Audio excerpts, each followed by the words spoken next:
welcome, Hoosier fans, to this week's edition of Assembly Call Radio, where each week we discuss the most urgent topics in the never-dull world of Indiana basketball.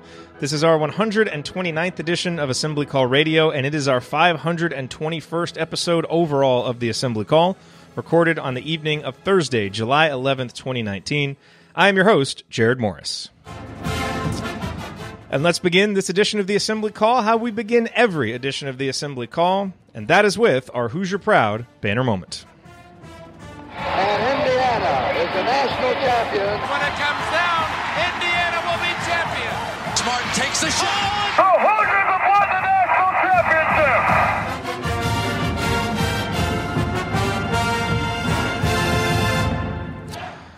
This week's banner moment is actually three moments combined into one. First, Thomas Bryant agreed to a 3-year, $25 million deal with the Washington Wizards.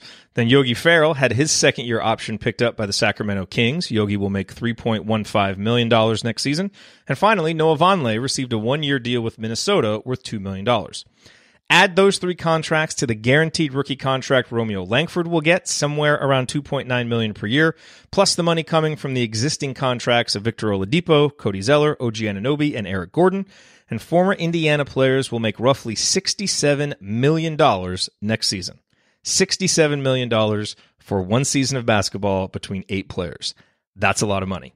And something tells me that some form of the story I just told you is being weaved into every recruiting pitch that Archie Miller and his staff give to potential Hoosiers and their families, plus some of the motivational speeches they give to players on the current roster.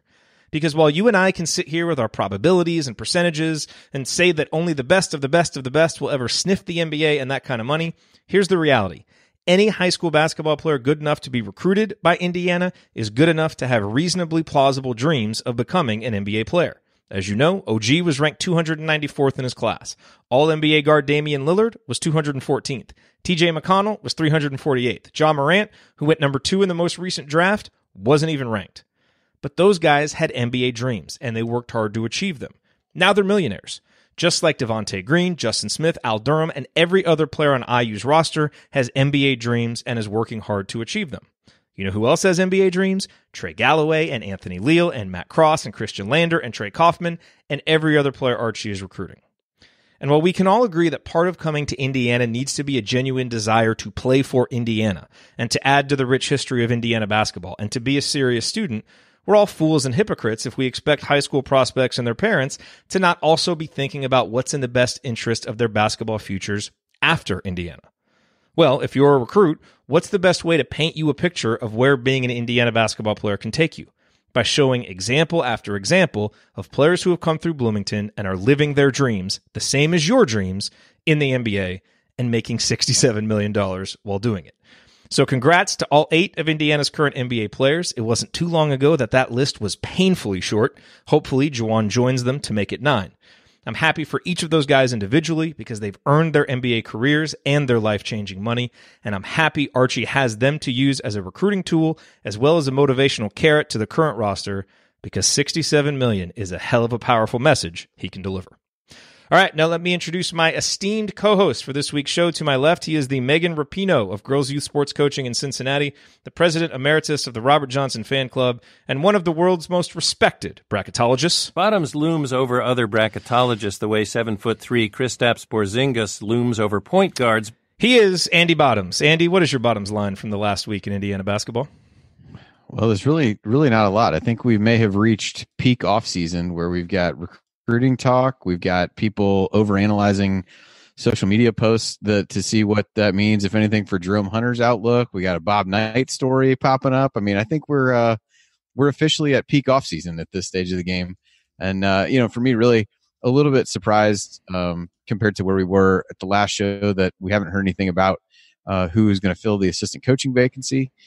So that's a little bit odd, but otherwise we're right in the depths of the offseason trying to find some things to talk about that are different and new. And so from that perspective, I guess in some ways no news is good news. But yeah, for me, it's really the assistant coaching spot not being filled yet. Although I know with some of the live recruiting periods, it becomes a little bit difficult to actually figure out how and when to to actually do that and get that started. So maybe that has something to do with it. And maybe once that winds down, we get a little bit better idea of where that's going to shake out. But otherwise, it's been a pretty quiet couple weeks. And to my right, no Ryan, no coach this week, but we do have a special guest with us.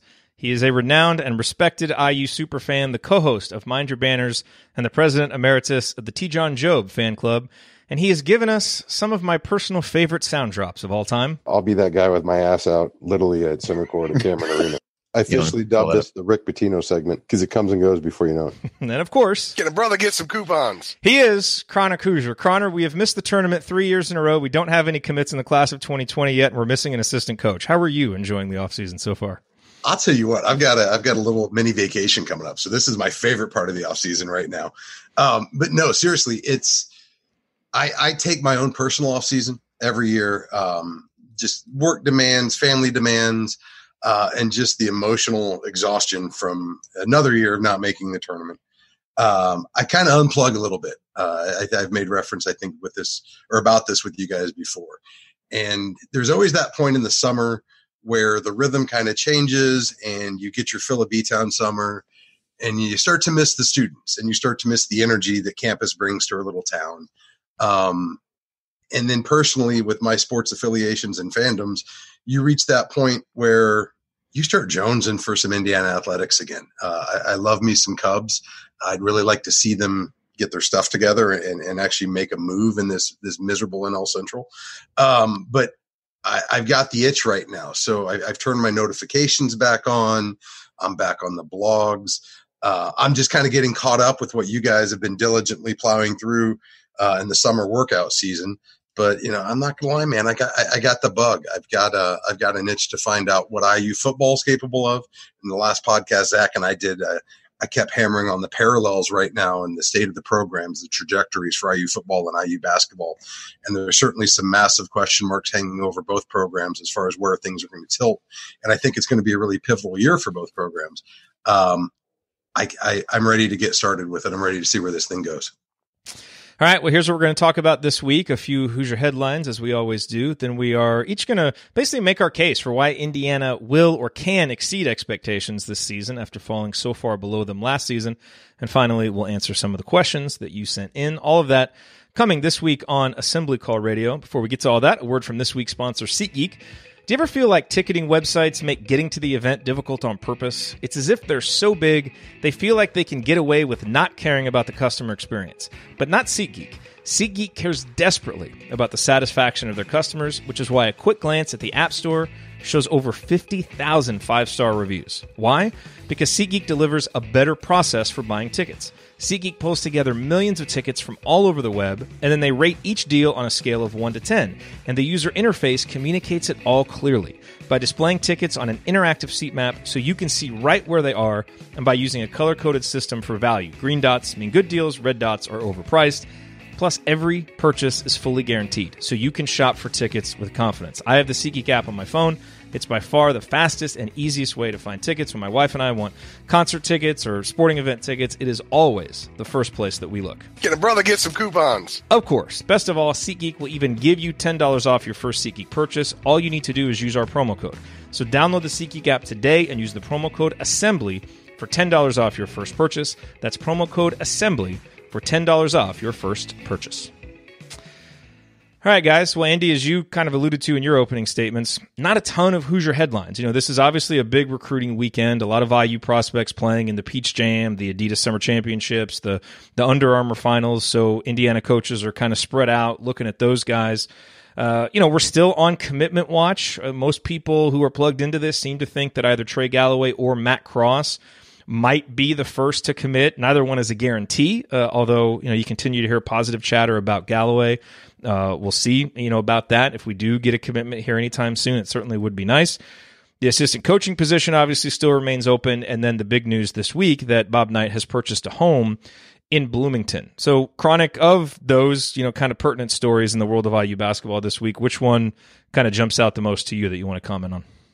I mean, I think the low-hanging fruit here is Bob Knight's return to Bloomington. It's now documented in property transfer records that he is once again a property owner in Monroe County. It's been pretty well known in local circles that Coach Knight's made many visits back to the area over the years. It's not like this is just suddenly something that's popped up. There's certainly perhaps a deeper hole to jump in when it comes to the reasons, the motivations behind it. There's been a lot of talk about how it may relate to his personal health and what that means for his future. I guess, and we were kind of talking about this a little bit before we jumped on. I've had a lot of conversations with people around town today. I'm still trying to wrap my head around how relevant it really is, as far as how meaningful it is. And I think a lot of that's on multiple levels, not the least of which probably first and foremost on the personal level.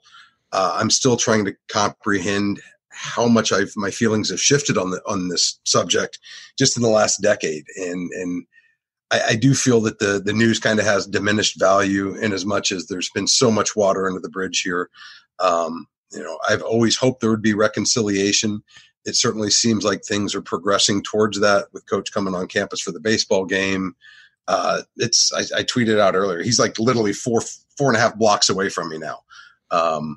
It's wild to think that Bob Knight's now one of my neighbors.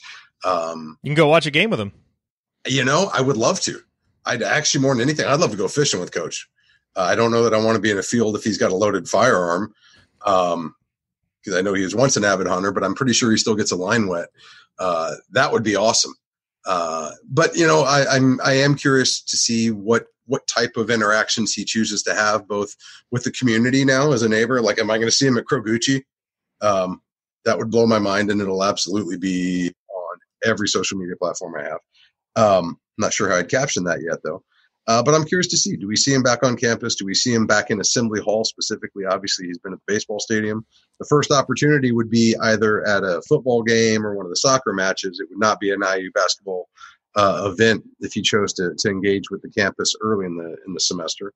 But I'm anxious to see what that means, and I'm anxious to see how the dialogue kind of processes what that news matters. Now, all that said, I think the biggest news, honestly, for IU is not whether or not a coach from almost 2 decades ago is living back in Bloomington now.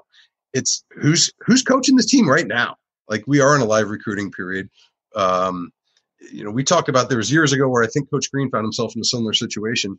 And while it was in a sense problematic for at a lot of levels, it also presents this unique opportunity where you can have people who aren't officially with the team, who are kind of doing your bidding as well, at least putting feelers out with kids. You can have more boots on the ground. I don't know if that's necessarily legal, but it's hard to track when you don't have a named coach, I guess.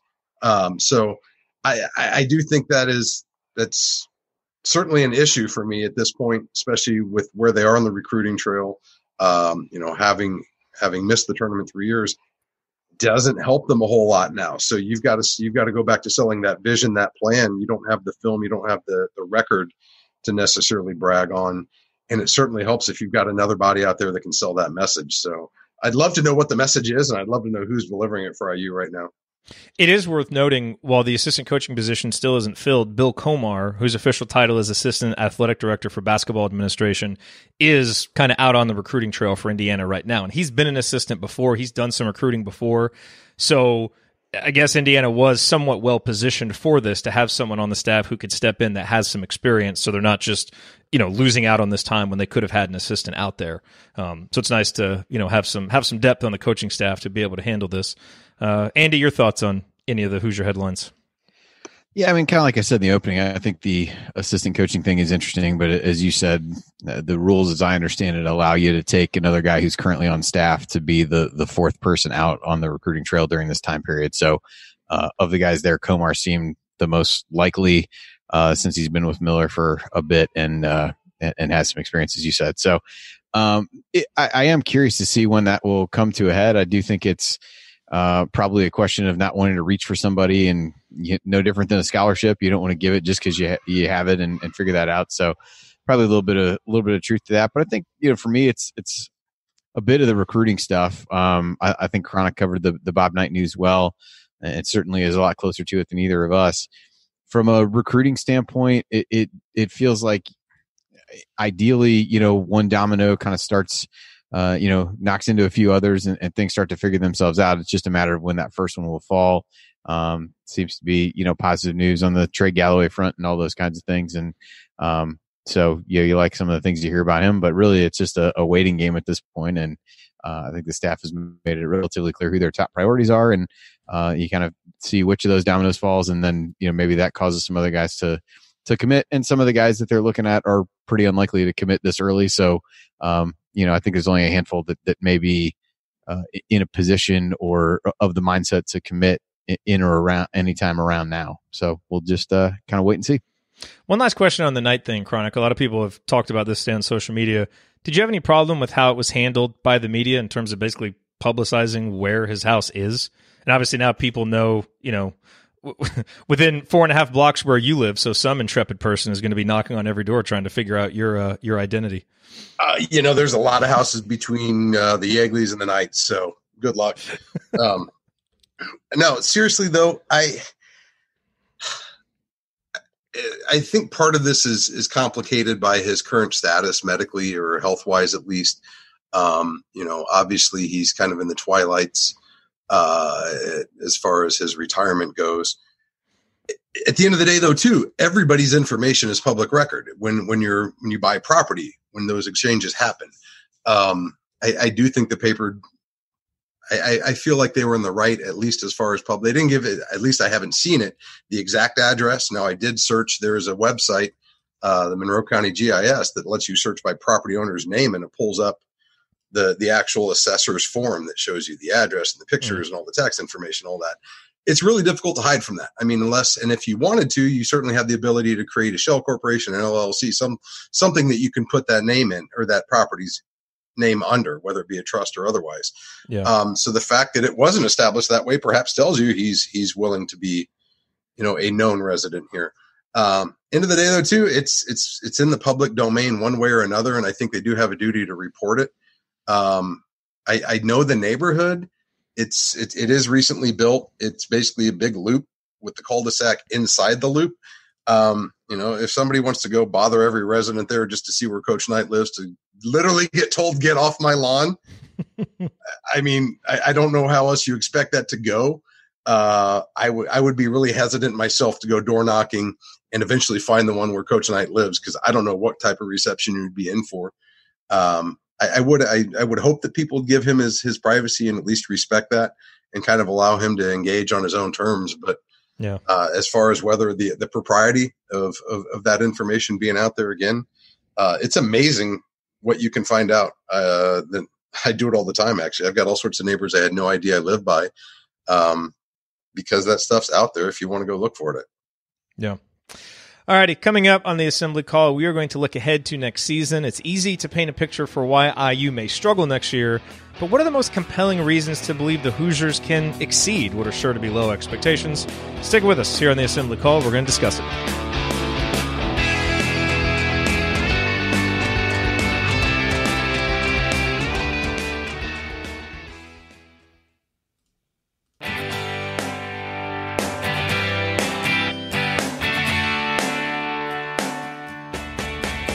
What's going on? It's Christian Wofford. What's the only thing better than an epic buzzer beater? Celebrating it with friends afterwards. Join my guys Jerod, Andy, Ryan, and Coach on the Assembly Call after every IU game. Go Hoosiers. Thank you, Christian. Welcome back to the Assembly Call. You can find all of our content at our website, assemblycall.com. And if you ever want to participate in our unedited live broadcasts or watch those replays, then check out our YouTube channel, youtube.com/assemblycall. I'm Jerod Morris here with Andy Bottoms and Chronic Hoosier. And guys, I think looking in the chat right now, our buddy Joel just kind of summed this up. We were talking during the break about the Big Ten and how a team like Illinois is kind of getting some love and where all the different teams are. And Joel says IU is a complete wild card, could be a complete surprise or finish 10th in the Big Ten. And when you start to look around at some of the preseason projections, some of the the early computer rankings that are coming out, you see some pretty low opinions of Indiana. And I think it's pretty obvious why. I think if you want to make the case against Indiana being an NCAA tournament team, it's really pretty simple. Obviously, Indiana's missed it 3 years running. We lose 2 all Big Ten players off a team that went 8-12 in conference play and lost 12 of 13 at one point. That right there makes it very hard for anyone to see how you could actually be better. In Bart Torvik's preseason rankings, we are 57th.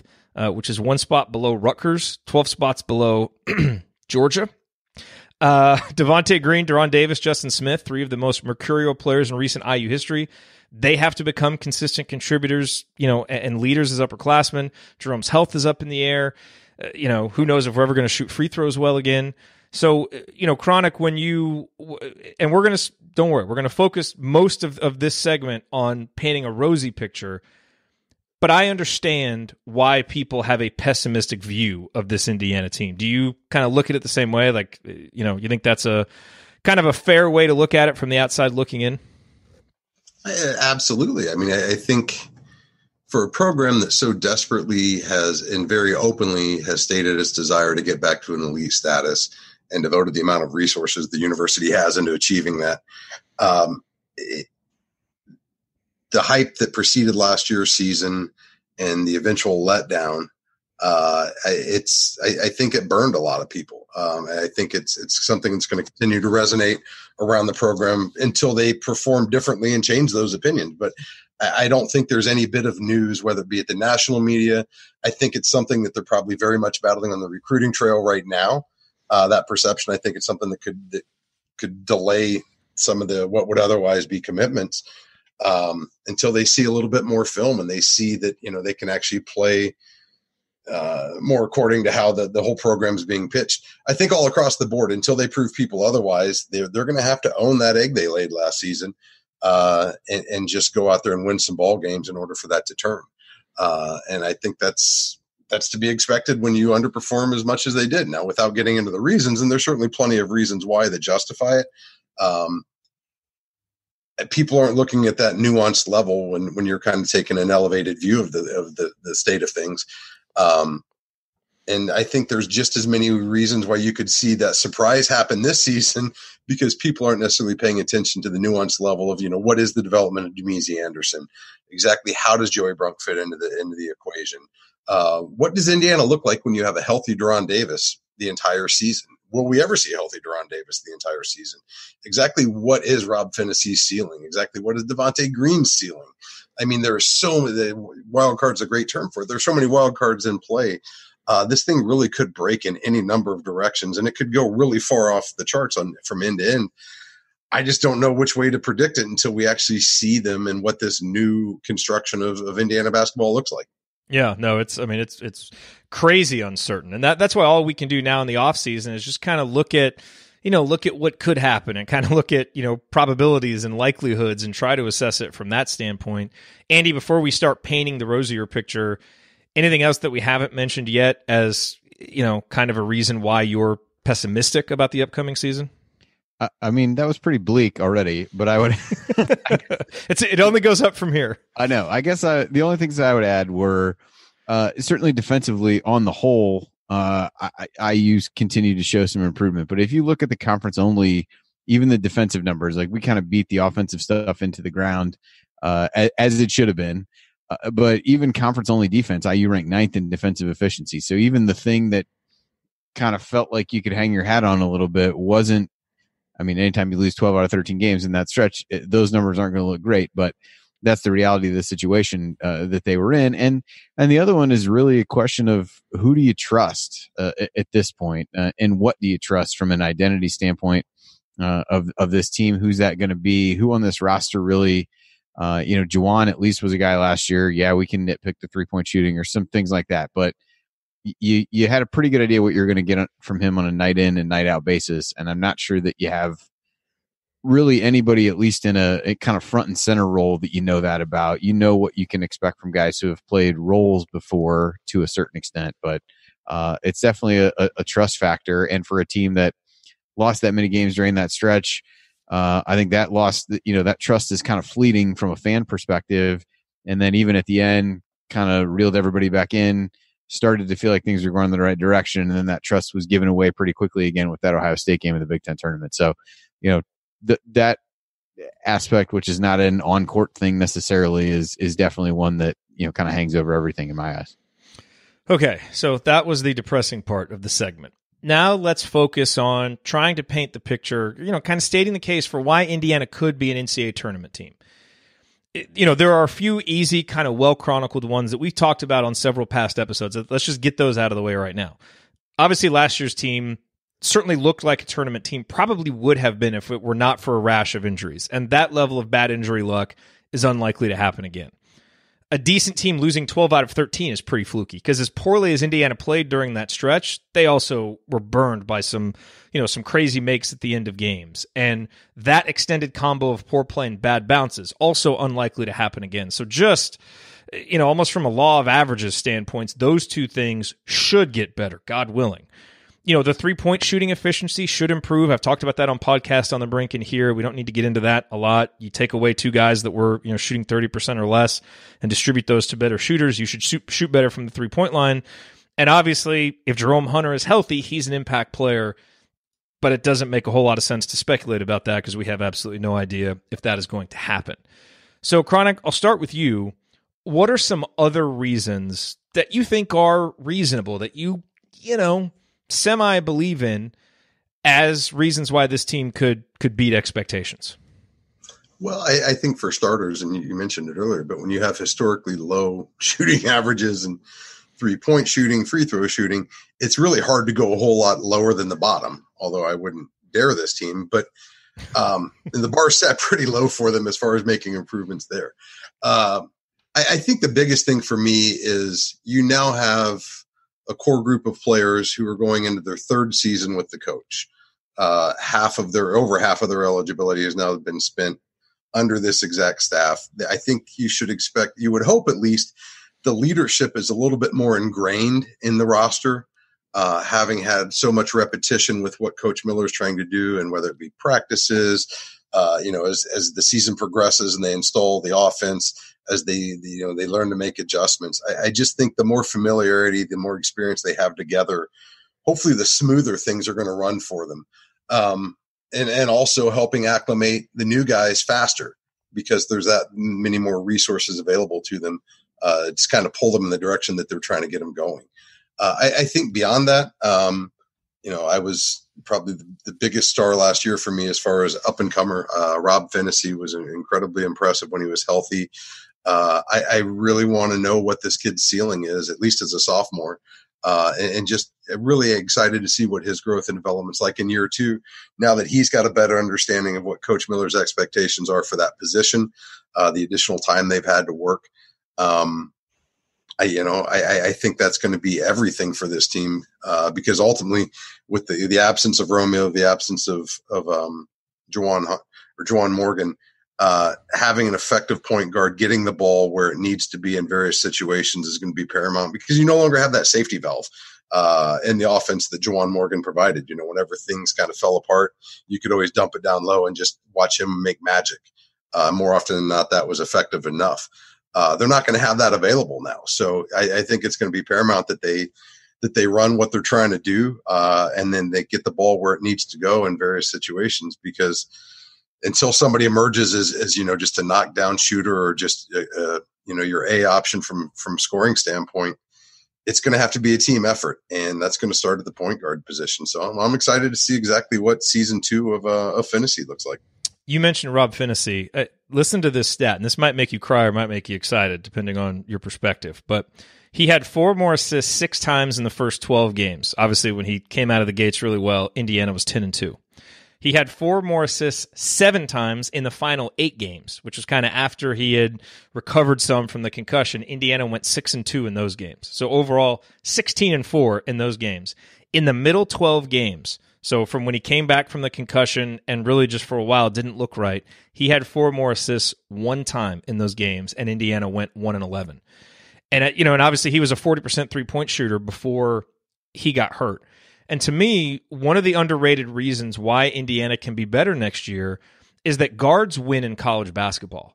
And we have right now a very unheralded group of guards, but I think it's possible that, our relatively experienced guard rotation for modern-day college basketball could turn out to be underrated, because all those guys, I think, had their moments last year, but also suffered from circumstance or injury. I think Rob with the injuries we talked about. I think Al Durham's injury to his shooting hand was kind of an underrated thing. Before he got injured in the Michigan State game, counting the threes he made in that game, he was shooting 39.3% from three. After that hand injury, which I was told by a few people was affecting him, even though he kept playing, he shot 29.6%. Before the injury in Big Ten games, he was averaging 9.2 points. After that, he was averaging 6.6 and had 4 games of 3 points or less. So he was very inconsistent. With him being healthy and, another year of experience, I think he becomes, more of a consistent shooter, more of a consistent scoring option, health willing. And then, Andy, obviously, Devontae Green, I think is a guy who struggled with his role and struggled with injury early on in the season. He came into the season, I think, expecting to be the starting guard, lost his job to Rob Finney, got injured. But over the last 7 games, when he really got a chance to kind of take the reins and shine, we saw an all Big Ten level player, 15 points per game, 4 assists, 4 rebounds, 2 steals, 50% from 2, 51% from 3. And he enters this season as a senior with his role solidified. So does that help him carry over his strong play into his senior season? I don't know. These are all big question marks, but I do think, the path to Indiana exceeding expectations, I think goes through the guards really outplaying what people expect. And I think they've shown flashes, and I think there are also some things you can look back to last year and say, hey, injuries, inconsistent role. I can understand why those guys might have been a little bit inconsistent. Their roles are going to be much more clear this year, and I think that's going to set them up for much better seasons. And that'll be huge for Indiana if it happens. But I think that's an underrated reason, I think, why Indiana can be better than the expectations. I think the Devontae piece is a big one because he succeeded last season, or he had his best games when his role was clearly defined, and that role wasn't to be the point guard.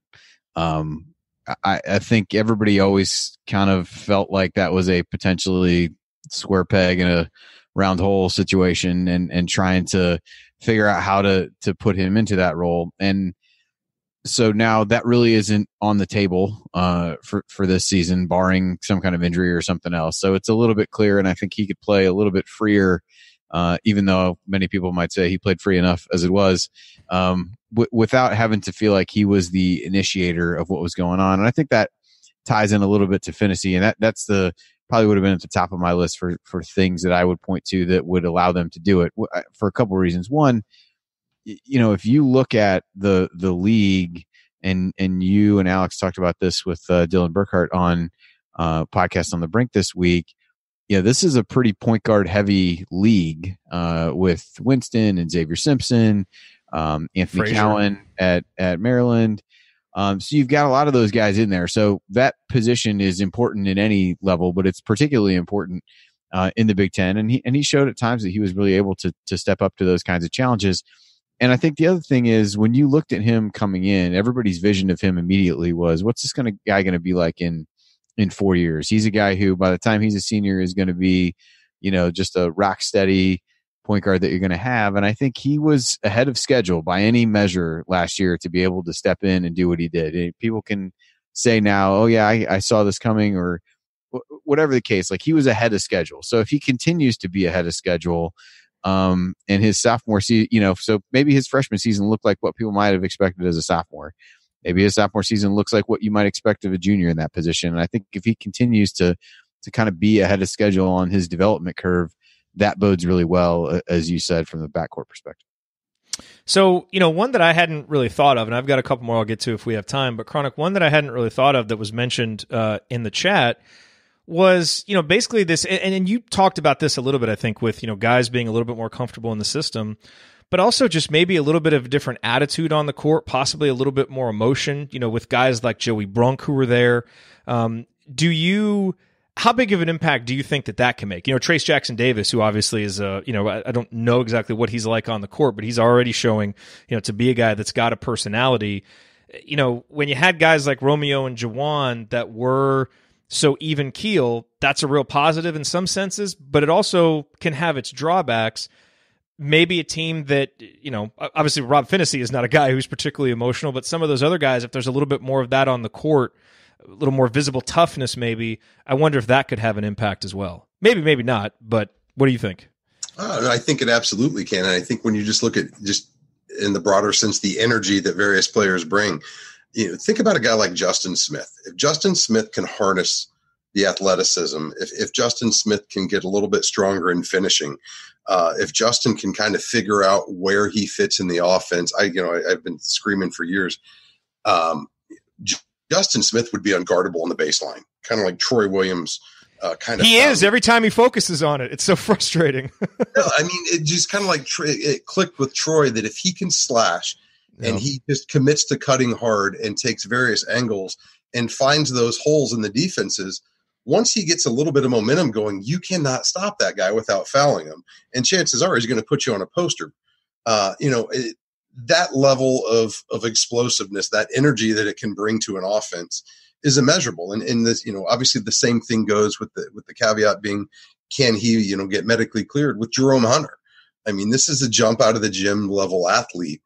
This is a guy who's just, Juwan, I think it was at his locker room interview as the season ended, was talking about the way in which Jerome went at him on both ends of the floor every single practice when they first got, started doing open gym together, and just what potential that could unlock for an offense, especially with the needs it's going to have this year.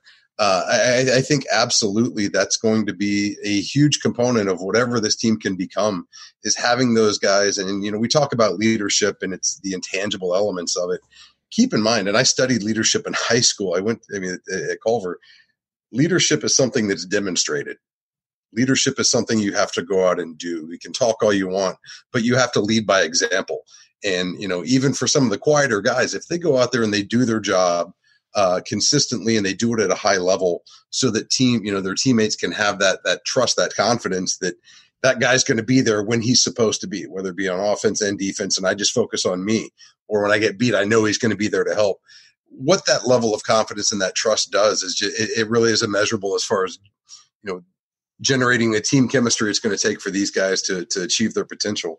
And at the end of the day, you've got to have guys that can inject energy when a team needs to counterpunch.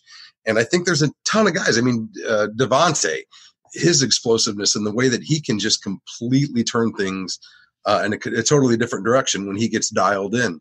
Their ability to harness that energy and focus it, in the right direction, I think could prove immeasurable for this team. I don't know how you guard a team that's got Devontae firing on all cylinders, that's got Justin Smith really dialed in, and nobody's even seen what Jerome's capable of, other than those that have been in Cook Hall for the most part. I think there's a huge number of X factors that could reveal themselves that made this team, to talk about what can make them surprising. All of the above right there. I don't know that anybody's been able to fully comprehend that, because honestly, we've never fully seen that. So it's certainly in the cards. Whether or not it can materialize remains to be seen. But I think there is a lot of reasons to believe you have a lot of those guys on this roster that can really take this team to a level that most of us can't really predict at this point. Yeah, and maybe there will just be better on-court chemistry. We heard a lot from guys that there was good off-court chemistry last year, but it certainly looked like at times, and it is understandable given the injuries and some of those things, that they look like a team that didn't have a lot of on-court chemistry, and that alone could help. One last point that I wanted to get to, Andy, I want to get your thoughts on this. We haven't talked a lot about the big guys, but you mentioned the defense. We were 9th in conference play last year in 2-point field goal defense, which tends to be the statistic that defenses can control the most, and is really the one that you want to look at for how good is a defense. And I think some of that was, Juwan being overmatched in the post because of his size, or just giving up open layups to prevent fouls. I think that's going to be a lot less of a problem this year with De'Ron, Joey Brunk, Trace Jackson-Davis, and Race Thompson, plus Justin Smith, all down low, both just in terms of the size and the bulk of those guys, the experience, and the ability to not have to play in fear of foul trouble because you've got depth down there. On the other side of the court, you look at the 2-point field goal percentage on offense, and I think this has been everybody's fear, is that, okay, the 3-point shooting may get better, but our 2-point percentage is what carried us on offense last year, because we were terrible from 3-point range, terrible from the free throw line, but we were 63rd in the country on twos at 53.1%, thanks in large part to Romeo and Juwan's efficiency, and it's scary losing that production. But, you look at it, if De'Ron can play more and get a higher volume of shots, he's a 60% shooter over the last 2 seasons. Joey Brunk, 61.2% from 2-point percentage for his career. Wild cards, of course, are Trace Jackson-Davis, who we just don't know because he's a freshman, and Justin Smith, who's 55% for his career, and with a little bit better shot selection, he's a guy who can be 60% from 2-point range. So Andy, we almost surely will drop some in 2-point percentage because Romeo and Juwan were that good. But if we can tick up into the top 150 in 3-point percentage, even if we drop a little bit in 2-point percentage, it is possible. Like, you can see a scenario where we're actually better, more consistent overall offensively, even without the individual highs of Romeo and Juwan. Does that logic kind of make sense? I think so. I hate it when Andy hesitates afterwards. I squint really hard. I think so. The challenge is a little bit of, to me, it comes down to some of the spacing and some of those kinds of components. I mean, Romeo had the ability, just based on sheer talent, to get around guys, and Juwan had some quickness advantages over the guys that he was playing against in the post. So, citing Davis and Brunk, it just becomes, what is the offense going to look like? And we certainly want to see that evolve from what it was last year. Does that really just turn in? Are you getting more true post-ups with those guys? Are you running fewer ball screen type things with, than you did? Like, what are you trying to do to get those guys in positions to score? And how does that impact the overall flow of your offense? And do you have the shooters to space people out enough to give those guys room to operate? And I think last year you ran into a little bit of, we would have these lineup conversations of, well, could you not play Juwan at the 5, and maybe you play Duran beside him, but then what do you do with Justin Smith, because you really didn't want him to play the 3 because he couldn't shoot well enough from the outside to really pull guys away from the basket. So I think you get back into some of those dilemmas if you can't find some combination of those guys who can step out and make some shots a little bit. Now, I do think Trace gives you a little bit of a different look there from at least some of the things that you talk about him being able to do maybe a little bit differently. I think he's going to be another guy who shoots pretty well from 2-point percentage. So I think you can see that part of it as well. It just, to me, it boils down to, you have some pieces that you could utilize who can shoot well from a 2-point perspective. I think the question is, how do you structure your offense in a way to be able to allow them to capitalize on what they can do down there? And how do you get enough other guys on the floor to make shots to give them the room that they need to do what they need to do inside? Or does some of that come in the form of offensive rebounding, and you take a little bit different tack there and really try to attack the offensive glass more than what they did a year ago? And we could be a good offensive rebounding team. So do you change philosophically a little bit in that way? Like, maybe you would. So it's a little bit hard, because I think the offense is going to look so different, hopefully in a good way, than what everybody saw last year, which at times just turned into guys standing around trying to hope that Romeo or Juwan would make plays.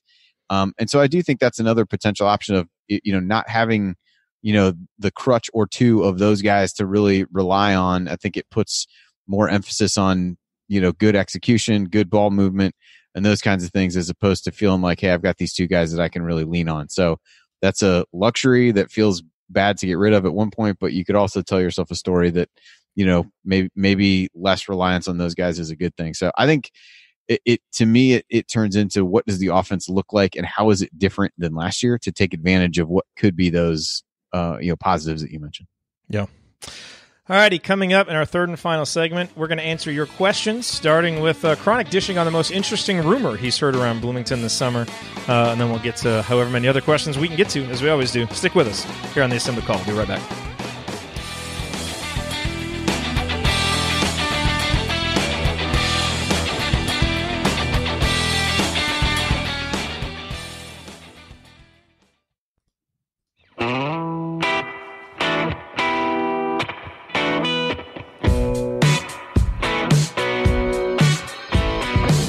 This is Nick Zeisloft. I never miss an open 3, and I never miss an episode of The Assembly Call. Thank you, Nick. Welcome back to The Assembly Call. I'm Jerod Morris here with Andy Bottoms and Chronic Hoosier. Remember, you need to be subscribed to our email newsletter. We send out a weekly IU news roundup, even during the offseason, and after every game, we send out a detailed post-game analysis. Just text IU to 66866 or go to assemblycall.com. That's IU to 66866 or go to assemblycall.com. All right, guys, time for the mailbag. These questions submitted via Twitter or via our private IU basketball discussion community, which you can learn more about at assemblycall.com/community. Chronic, the first question directed to you. This is from our buddy JD. What is your best IU-related rumor that you heard this summer that you are willing to say on the air? Honestly, the best rumor I think I heard that I'm willing to say on the air was just all the nonsense, all the speculation and the innuendo that swirled around at the end of the season. And, all the post about who was leaving and the sourcing behind it all. It was absurd on so many different levels. And to see, at this point in the year, I would like to believe at least the roster is not going to have any more subtractions from it, but to see everything generally disproven for the most part. That's probably the top rumor, was that, we were losing everybody and their brother. Was just, they hated each other and they were out the door.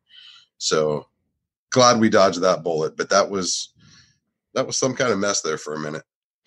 And by the way, I meant to lead off the segment with this. When we got off the last segment, you kind of had one thing that you wanted to jump in with, and we had to close the segment.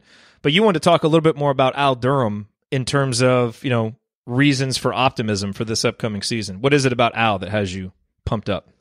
I just absolutely love everything about Al's work ethic. I mean, the kid just grinds and grinds and grinds. He drives so hard in everything he does. And when you look back at the disappointment that the Jordan Hulls, Derek Elston, Christian Watford, the early Crean team, that they, the adversity that they were faced with, and the way in which that forced them to really, really dedicate themselves, not just to the game, but to the team, and how that pulled them together. I think that the circumstances set up for a similar response. And when you look across the roster, who would be the one guy that kind of coalesces everyone around that shared goal and gets things head in the right direction? I got to believe it's Al. I just, everything about the kid resonates just tough, and you're going to have to kill him before you can stop him. And I can only imagine what Al's doing this offseason. I can only imagine the way in which Al's trying to pull his teammates to make them better. And I can't wait to see what next season Al looks like, because he's not going to work any less. And I think this team's absolutely going to need him just to run people silly. They're going to need him to get buckets. They're going to need him to defend like his life depends on it. And I think Al's up for the challenge. All right. So to somewhat circle back to the rumors around Bloomington, give the football fans out there a name or something that you've heard that can inspire some potential optimism as we close in on the season. Football rumors. Football rumors is I'd like them to only be positive. There's a heck of a quarterback competition going on in Bloomington right now. You've got a lot of guys who have a lot of different talents. Is it a real competition? Because I've been listening to Crimson Cast. And I think we may not have the fullest competition just because of Penix's status with his recovery. But I think you've got a lot of arms back there that bring a lot of different looks to the quarterback position. I think with changing the offensive staff, I think there's a lot of guys there that have the potential to really blow up this year. You know what? It's IU football. It could be the season that turns the program's fortunes around forever, or it could be 5-7 and we're all drinking in November asking why are we IU football fans. I don't know what else to say. They are who they are until proven otherwise. But I feel good. I feel really, really good. All right, good. Last question. This is from David. We've got about a minute and a half left. He's basically saying if everything that we talked about in segment 2 doesn't happen, so if this year goes sideways, or if all the first things we talked about in that segment are absolutely true. Yes. He wants to know, how do we, quote, keep it together as IU fans?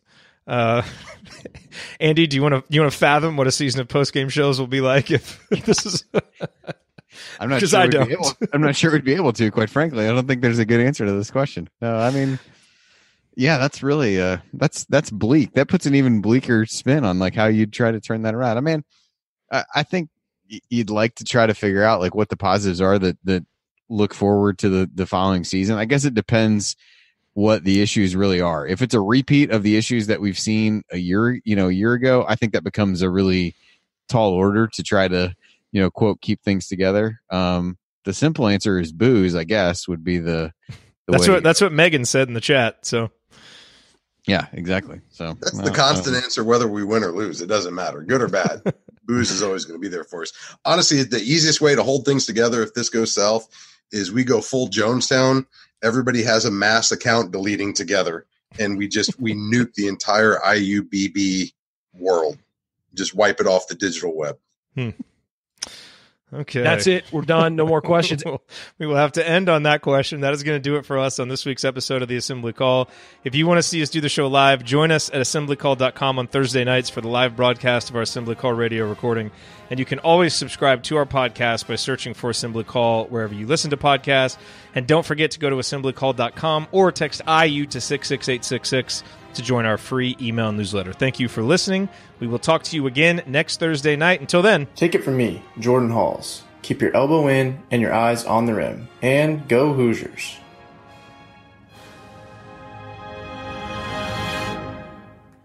Thank everybody for coming out. All right, I got to get out of here, folks. Thank you.